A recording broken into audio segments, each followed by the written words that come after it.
വാർത്ത.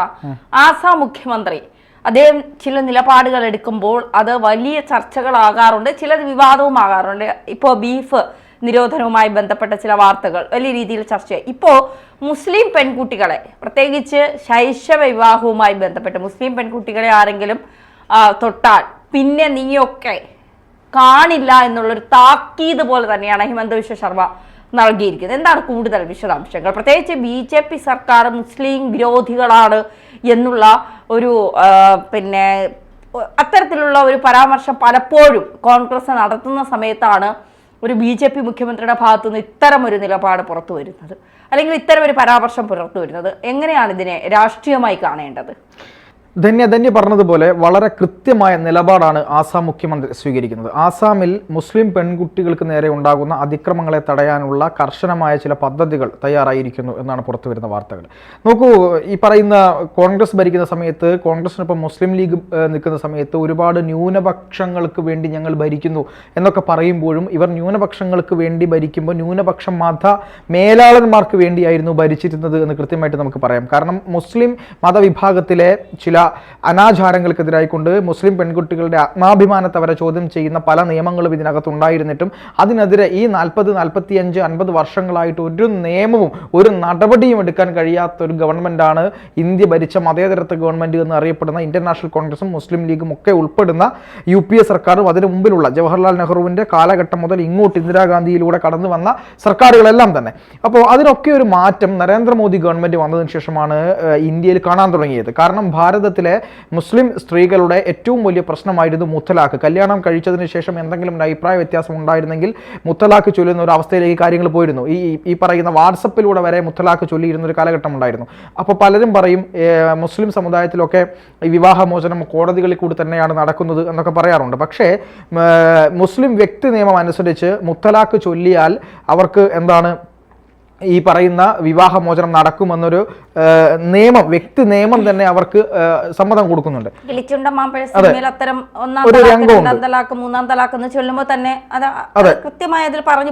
പറഞ്ഞു പോകുന്നുമുണ്ട്.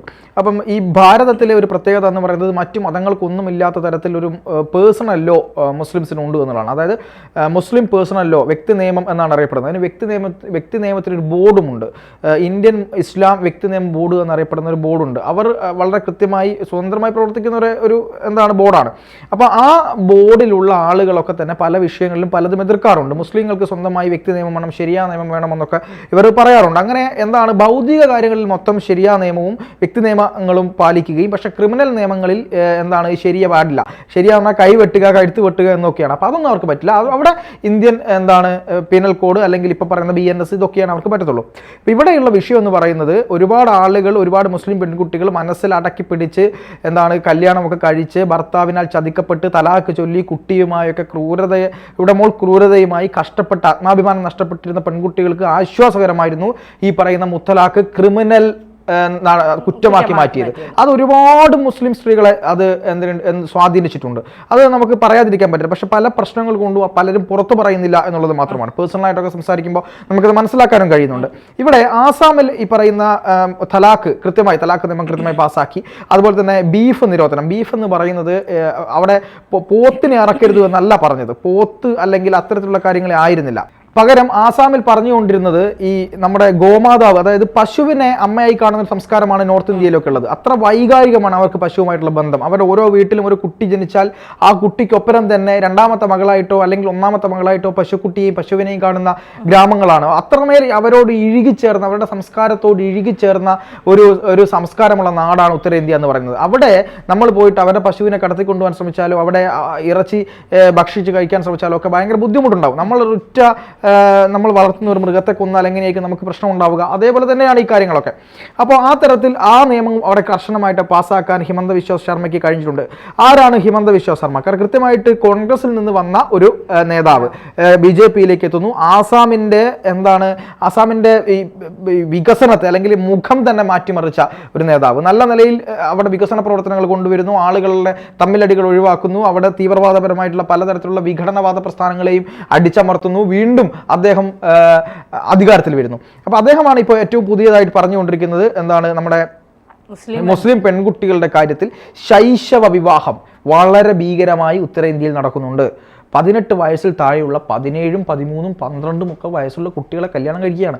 അതും ഈ പറയുന്ന മത നിയമത്തിൻ്റെ, ഇസ്ലാമിക വ്യക്തി നിയമത്തിൻ്റെ, അല്ലെങ്കിൽ അങ്ങനെ പറഞ്ഞു എന്ന് ഒരു മറയുണ്ടാക്കിക്കൊണ്ട് പണ്ഡിതന്മാരുടെയും മേലധ്യക്ഷന്മാരുടെയൊക്കെ നേതൃത്വത്തിൽ എന്ത് ചെയ്യുകയാണ്, ഈ പറയുന്ന ഈ മുസ്ലിം പെൺകുട്ടികളെ കല്യാണം കഴിക്കുന്ന ക്രൂരത അരങ്ങേറുകയാണ്. 1ാം ഘട്ടത്തിൽ അവിടെ വലിയ റെയ്ഡ് നടന്നു. ആ റെയ്ഡിൽ വലിയ ഒരു വിഭാഗം ആളുകളെ കസ്റ്റഡിയിലെടുക്കുകയും അവരെ ക്രിമിനൽ നടപടികൾക്ക് വിധേയമാക്കുകയും ചെയ്തു. ആ തരത്തിൽ മുസ്ലിം പെൺകുട്ടികളുമായിട്ടുള്ള ഇത്തരത്തിലുള്ള ശൈശവ വിവാഹങ്ങൾക്കെതിരെ കൃത്യമായ നടപടി എടുത്തുകൊണ്ട് മുന്നോട്ട് പോകാൻ തന്നെയാണ് സർക്കാരിൻ്റെ തീരുമാനമായിട്ടുള്ളത്. ഇവിടെ എന്താണ് ഈ പറയുന്ന ക്രിമിനൽ നിയമ നടപടികൾ സ്വീകരിക്കുക, ബോധവൽക്കരണം കൊണ്ടുവരിക. അതുപോലെ ഹിമന്ത ബിശ്വ ശർമ്മ പറയുന്നു, മുസ്ലിം പെൺകുട്ടികൾക്ക് നേരെ നിങ്ങളുടെ ഈ കാടത്തം ഇനിയും തുടരാനാണ് നിങ്ങളുടെ തീരുമാനമെങ്കിൽ ഇത് ഇങ്ങനെ കാണില്ല, അതായത് ഇങ്ങനെ നോക്കിയിരിക്കില്ല. ഇതൊരു നിയമ നടപടിയിലൂടെ, ക്രിമിനൽ നടപടിയിലൂടെയാണ് പോകുന്നതെങ്കിൽ ഇതിലും ഭീകരമായിരിക്കും തിരിച്ചടി എന്ന് പറഞ്ഞുകൊണ്ട് നല്ല നിലയിലൊരു നിയമം അവിടെ നടപ്പിലാക്കാൻ ശ്രമിക്കും. നിയമമുണ്ട്, പക്ഷേ ആ നിയമം എത്രയെടുത്ത് നടപ്പിലാക്കുന്നുണ്ട് എന്നതാണ് ചോദ്യം. ആ നിയമമെല്ലാം നടപ്പിലാക്കാൻ BJPയുടെ ഗവൺമെൻറ് തന്നെ വേണ്ടി വരുന്നു എന്നതാണ്. നോക്കൂ, അതായത് ഒരു പാവപ്പെട്ട പെൺകുട്ടിയെ 18 വയസ്സിൽ താഴെ, 16 വയസ്സിൽ താഴെ, 15 വയസ്സിൽ താഴെയുള്ള കുട്ടിയെയൊക്കെ കല്യാണം കഴിച്ച് പറഞ്ഞയക്കുന്നു. എത്രമാത്രം വേദനാജനകമായിരിക്കും അത്. 25 വയസ്സായാൽ പോലും ഇപ്പോൾ കല്യാണം കഴിക്കാൻ എനിക്ക് ആയിട്ടില്ല എന്ന് പറയുന്ന പെൺകുട്ടികളാണുള്ളത്. അപ്പോൾ അവരുടെ സ്വാതന്ത്ര്യത്തെ പോലും ഹനിക്കുന്ന പല വിധത്തിലുണ്ട്. സ്വാതന്ത്ര്യ പ്രശ്നങ്ങളുണ്ട്, ശാരീരികമായ ബുദ്ധിമുട്ടുകളുണ്ട്, ഇവിടെ രക്തം മാറുന്ന മാനസിക പ്രയാസങ്ങളുണ്ട്. ഇപ്പം ഇറാനിൽ രക്തം മാറുന്ന ഒരു പെൺകുട്ടി മരണം, അതെ, 40 വയസ്സുകാരന് ഭാര്യയായ 9 വയസ്സുകാരി, ആ കുഞ്ഞ് ആദ്യ രാത്രി, എന്താ ആദ്യ രാത്രി എന്ന് പോലും ആ കുഞ്ഞിന് അറിയില്ല. 9 വയസ്സുകാരിക്ക് എന്താണ് ആദ്യ രാത്രി? ആദ്യ രാത്രി അതിനെ അതിക്രൂരമായി എന്താ പറയാ, ശാരീരിക ബന്ധത്തിൽ ഏർപ്പെടാൻ ശ്രമിച്ചപ്പോൾ ആന്തരിക രക്തസ്രാവം ഉണ്ടായി ആ പെൺകുട്ടി മരണപ്പെട്ടിരിക്കുകയാണ്. ഇതൊക്കെ ചർച്ച ചെയ്യപ്പെടേണ്ടതാണ്. എന്നിട്ടും ഇവിടെ എത്ര ചർച്ച ചെയ്യപ്പെടുന്നു എന്നുള്ളതാണ്. അപ്പോൾ ആ തരത്തിൽ കാര്യങ്ങളൊക്കെ ഉള്ളപ്പോഴാണ് ആസാം ഇത്തരത്തിലുള്ള നിലപാടുമായി മുന്നോട്ട് പോകുന്നത്. എന്ന് തന്നെയായാലും ഇതിനെയൊക്കെ തീവ്രവാദം, വർഗീയവാദം എന്നൊന്നും പറഞ്ഞ് BJPക്കെതിരെ തുള്ളിയിട്ട് കാര്യമില്ല. കാരണം പെൺകുട്ടികളുടെ ആത്മാഭിമാനത്തെ, അത് ഏത് രീതിയിലായാലും ആ അത്തരം ആത്മാഭിമാനത്തെ ഇപ്പോൾ BJPയുടെ ഓഫീസ് വരെ പൊളിച്ചു കളഞ്ഞിരിക്കുന്നു കയ്യേറിയതുകൊണ്ട്, യോഗി ആദിത്യനാഥ്. അപ്പോൾ ആ തരത്തിൽ എല്ലാ കാര്യങ്ങളും ചെയ്യുന്ന സമയത്ത് എന്താണ്, ഇത്തരത്തിലുള്ള നിയമ നടപടികളുമായി രാജ്യം പോയിക്കൊണ്ടിരിക്കുകയാണ്. അതിനൊപ്പം ഇവിടുത്തെ ജനങ്ങളും നിൽക്കുന്നു എന്നുള്ളത് തന്നെയാണ് ഓരോ തിരഞ്ഞെടുപ്പുകളും നമുക്ക് എന്താണ് കാണിച്ചു തരുന്നത്.